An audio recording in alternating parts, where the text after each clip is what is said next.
మీకు love failures ఉన్నాయా? Love failures లేవు కానీ did you love anyone? I know people how they behave. But ఇప్పుడు దాకా మీకు లవ్ లేదా? లవ్ అంటే నాకు ఏమో అంటే భయము. ఇప్పుడు దాకా లవ్ చేయలేదా? అంటే ఫీలింగ్స్ వచ్చి ఉంటాయి, నచ్చి ఉంటారు. Did you propose anyone? No. Express చేయాలన్నా, పెళ్లి ప్రామిస్ చేయాలన్నా భయం అవుతుంది. నేను వంశీకి అదే చెప్పిన, నాకు ఎందుకు భయం అవుతుంది. I'm happy and let me be happy. అసలు ఒక్కసారి కూడా లవ్ లో ఉండకుండా ఇలా ఎక్స్పీరియన్స్ రాదే, ఈ మాటలు రావే? అంటే చూసి కూడా వచ్చి ఉండొచ్చు కదా, చాలా మందిని దగ్గర నుంచి అబ్జర్వ్ చేసి, లేదా ఆల్మోస్ట్ లవ్ అయ్యే స్టేజ్ లో కూడా వచ్చి ఉండొచ్చు కదా, వితౌట్ కమిట్మెంట్ కూడా వచ్చి. Commitment is something. నేను ఒక స్ట్రాంగ్ ఎక్స్ట్రీమ్ క్యారెక్టర్ అనిపిస్తుంది నాది. నాకు I don't give up on anything which I love to do. నాకు గివప్ ఇచ్చేంత, గివప్ లేకుండా నన్ను యాక్సెప్ట్ చేసే వాళ్ళు భూమి మీద ఉండరు. నేను గివప్ ఇవ్వకుండా నాకు నచ్చినట్టే ఉంటా, నన్ను పెళ్లి చేసుకో, నేను సంతోషంగా చూసుకుంటా, కానీ నా అలవాట్లు నాకు చేయబుద్ధి అయినాయి. ఇఫ్ రైట్ నౌ ఇప్పుడు నాకు ఎట్లుంటుంది అంటే నా డిసిజన్స్ అన్ని, ఇప్పుడు సపోజ్ మీరు మాట్లాడేది ప్రొఫెషన్ గురించే కదా? ప్రొఫెషన్ కాదు, పర్సనల్ లైఫ్ లో. ఇప్పుడు సపోజ్ నాకు నచ్చినట్టే చేస్తానంటే, ఇప్పుడు అమ్మాయి ఉన్నప్పుడు ఇంకొక అమ్మాయిని లవ్ చేయలేదు. అవి unethical things I never did before. I'll never do it in my life because I know how much it affects the other person కాదు, individually also. A guilt free life అనేది నాకు చాలా ఇష్టం. ఇప్పుడు నాకు డ్రంక్ అండ్ డ్రైవ్ ఇష్టం ఉండదు. Drunk and drive ఎందుకు ఇష్టం ఉండదు అంటే, డ్రంక్ అండ్ డ్రైవ్ గిల్ట్ నేను తీసుకోలేను. If I hit someone or if I hit someone or if I'm caught. And నాకు అది ఆ ఊహనే నాకు భయంకరంగా, నా జీవితంలో గిల్ట్లో నేను చచ్చిపోతా. సపోజ్ నేను డ్రింక్ చేసి డ్రైవ్ చేసిన, నన్ను పోలీసులు పట్టుకొని వీడియో తీసిండు అనుకోండి, I'm not that strong character to say that నేను తప్పు చేయలేదు, లేకపోతే అవుతుంటే అందరితోని అని. చాలా మంది హ్యాండిల్ చేస్తారు కొందరు సెలబ్రిటీస్ వాళ్ళు. ఐఎమ్ నాట్ సేయింగ్ దట్ నేను అందరికి తెలిసి సెలబ్రిటీ అని కదా. నా పర్సనల్ గా నాకు తప్పని తెలిసినప్పుడు సచ్చినా చేయను. తెలియకుండా తప్పులు చేస్తానేమో, అది తప్పు అని నాకు తెలిసి చేద్దాం, ఏమైతుంది తప్పించుకోవచ్చు అని అయితే చేయను. సో నాకు ఏంటంటే, నేను క్రికెట్ ఆడతా ఫుల్. నేను వీక్లీ 3 times క్రికెట్ ఆడతా. నాకు 50 వచ్చేంత వరకు ఆడతానేమో. సో వీక్లీ 3 times క్రికెట్ ఆడేటప్పుడు వీకెండ్ ఉంటుంది. She loves to go to a movie or going out. నాకు మ్యాచ్ ఉన్నప్పుడు నా ప్రయారిటీ మ్యాచ్కి ఉంటుంది. సో అది తను అర్థం చేసుకునేది, తను అర్థం చేసుకోవాలని కూడా కోరుకోను. Somebody else who don't like cricket, who also loves to go to a movie, she can marry him కదా. ఇప్పుడు నాకు నాన్ వెజ్ తినడం పిచ్చి, తనకు నాన్ వెజ్ వాసనే పడలేదు అనుకోండి, తనకు ఇంకొకరు నాన్ వెజ్ వాసన పడనోడు ఉంటాడు కదా భూమి మీద ఎక్కడో పుట్టి, అతను చేసుకుంటే తను హ్యాపీ ఉంటుంది కదా. సో నేను త్యాగం చేసి, తను త్యాగాలు చేసి, ఇప్పుడు నాకు జాయింట్ ఫ్యామిలీ ఇష్టం. నాకు మా అమ్మ, నాన్న, మా తమ్ముడు, నాకు అందరు ఉండడం ఇష్టం. తనకు నేను ఒక్కడనే ఇష్టం అనుకోండి,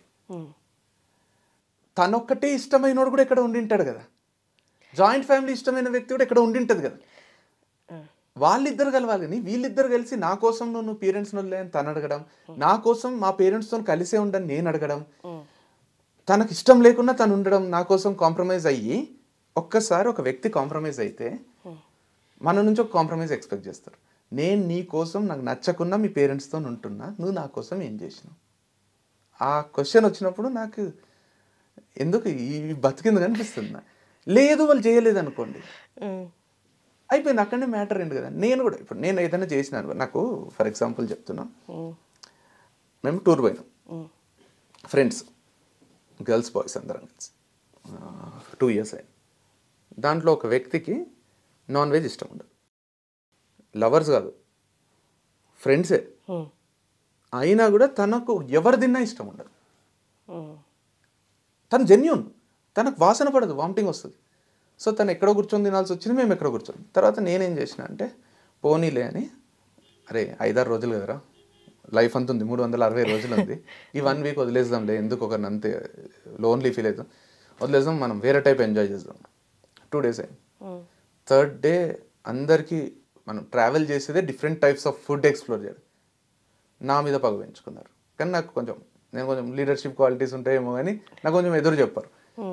మనసులోనే బాధ పెట్టుకున్నారు 3. నాకు కూడా ఎంజాయ్ అవుతలేదు. మొత్తం అంతా తిరిగి డ్రైవింగ్ చేసి నైట్ అయితేనే మంచిగా ఒక సెటప్ అరేంజ్ చేసుకొని, మంచి మందు లేకపోతే అది మందు అంటే తాగి బొరలేదు కాదు కానీ కూల్గా మంచి సెటప్ చేసి అని ఉంది అందరికీ, నాకు కూడా ఉంది. తన కోసం మిగతా నలుగురం సాక్రిఫైస్ చేసినాం. వచ్చినాక 1 వీక్ 2 వీక్స్ నార్మలే ఉంది. తర్వాత ఇప్పుడు వేరే విషయంలో గొడవ అయితే ఈ టాపిక్ వచ్చింది. నీకోసం మా ట్రిప్ అంతా పడైంది, నీ వల్ల నీ ఎక్కడ రారాదు, నువ్వు ఏమన్నా పెద్దరాడు అనుకుంటున్నావా, నీకేమైనా ఫీలింగ్స్ ఉంటే చెప్పు, మీరు ఇద్దరే పోవచ్చు కదా, మేము ఎందుకు అంటే మేము డ్రైవింగ్కి మీకు ఎంటర్టైన్ చేయడానికి మేము వచ్చినామా అని వేరే విషయం, ఏదో వేరే విషయం గొడవ అయితే ఒకడు ఓపెన్ అప్ అయ్యిండు, మనకి ఇంకోటి సపోర్ట్ వచ్చిండు. వాళ్ళు ముగ్గురు కలిసి అనిపించింది, నాకు కూడా అనిపించింది వేరే ట్రిప్స్ అయినంత ఎంజాయ్ ఈ ట్రిప్ కాలే నాకు. అంటే ఒక్క ట్రిప్లోనే ఒక 5 మంది పోయినప్పుడే ఒక్కరు జెల్లు కాకపోతే గిలగిలలో కొట్టుకున్నారు అందరూ. అంటే ఒక ఫ్యామిలీలో లేకపోతే ఒక హస్బెండ్ కపుల్లో కూడా ఒక సాక్రిఫైస్ చేస్తేనే, ఒకటి నాకు నచ్చంది చేస్తే ఆ ఫ్రస్ట్రేటెడ్ వైబ్స్ ఉంటాయి మన చుట్టూ, నాకు నచ్చినట్టు బతుకుతలేను అని తెలియకుండా వాళ్ళ మీద కోపం చూపిస్తుంటాం. అది మా ఫ్రెండ్స్తో కూడా చూసిన, ఒకడు ఫ్యామిలీకి దూరంగా వచ్చి భార్యతో ఉంటున్నాడు, చాలా మంచిగా ఉంటున్నాడు, అంత ఉంటుంటాడు, కానీ ఫ్యామిలీకి దూరం చేసిన మా అమ్మని చూస్తలేను, మా అమ్మతో లేను అనే ఫ్రస్ట్రేషన్లా ఆ పిల్లతో ఊరికే కొట్లాడుతున్నాడు వేరే విషయాలకు. ఇది ఎత్తుతలేడు కానీ వేరే విషయం, అంటే మనకి ఇది బ్యాగేజ్ చాలా డేంజర్. అందుకే పెళ్ళి అంటే భయం అవుతుంది నాకు. అన్నీ సెట్ అయ్యి అది అయితే చేసుకోకపోతే అయితే, లేదా నేనే మనిషిగా మారితే కూడా చేసుకుంటా. మనిషి అన్నట్టు మారాలి కదా. నాకు ఫ్యూచర్లో నేను తగ్గిపోయి ఒకరి కోసం ఏమన్నా చేయొచ్చు అనే జోన్ వచ్చి ఒక నిస్వార్థమైన మనిషిగా నేను మారిపోయినప్పుడు అప్పుడు పెళ్ళికి ఓపెన్ అవుతా. అప్పుడు ఎవరన్నా నన్ను చేసుకోబుద్ది అయితే అప్పుడు చేసుకుంటానేమని. ఇప్పుడైతే మంచిగా ఉంది లైఫ్, హ్యాపీగా ఎవరికి ఆన్సర్ చేసేది, రిపోర్ట్ చేసేది. కొన్ని ఇంటర్వ్యూస్లో తను కెరియర్ గురించి మాట్లాడుతున్నప్పుడు మా అన్నతోనే వెళ్ళాను, మా అన్నతోనే చేశాను, ఇప్పుడు నాకు ఐడెంటిటీ కావాలి, ఇప్పుడు నేను అంటే అది కైండ్ ఆఫ్ ఎలా క్రియేట్ చేసిందంటే అన్నకి తమ్ముడికి కూడా డిఫరెన్సెస్ ఉన్నాయా అన్నట్టు. డిఫరెన్సెస్ ఏం లేదు, అది ప్రతి ఇండివిజువల్ ఉంటుంది. మీరు అన్నట్టు మీ ఇంటర్వ్యూలు అన్నట్టు వాడు కొంచెం ఓపెన్గా మనకి ఏమనిపిస్తే అది చెప్తాడు. అట్లాంటి వాళ్ళు చాలా తక్కువ మంది ఉన్నారు లోకంలో. సిబ్లింగ్ రైవలరీ అనేది సిబ్లింగ్స్ ఉన్న ప్రతి ఒక్కరికి ఉంటుంది. సిబ్లింగ్ రైవలరీ అనే ఒక word it exist. Some people reveal, some people don't. చిన్నప్పుడు 2 పిల్లలు ఉన్నప్పుడు ఒకడు బాగా చదువుతున్నాడు, ఒకటి బాగా చదువుతలేడు అన్నప్పుడు వాడిని మెచ్చుకొని వీడిని తిడితే వీనికి లోపలంతా ఒకలాంటి బాధ వస్తుంది. One of my friends recently told me, he's a very చాలా పెద్ద స్టేజ్లో ఉన్నాడు, వాడి ప్రొఫెషన్ రివీల్ చేసినా వాడు ఎవరో రివీల్ అయిపోతుంది కాబట్టి చెప్తలేను. He always had a sibling rivalry with his brother because his brother is more good looking than him. And వీని ఫ్రెండ్స్ అందరూ వీని గర్ల్స్, వీనికి నచ్చిన వాళ్ళందరూ వాళ్ళ అన్నకు అట్రాక్ట్ అవుతుంటారు.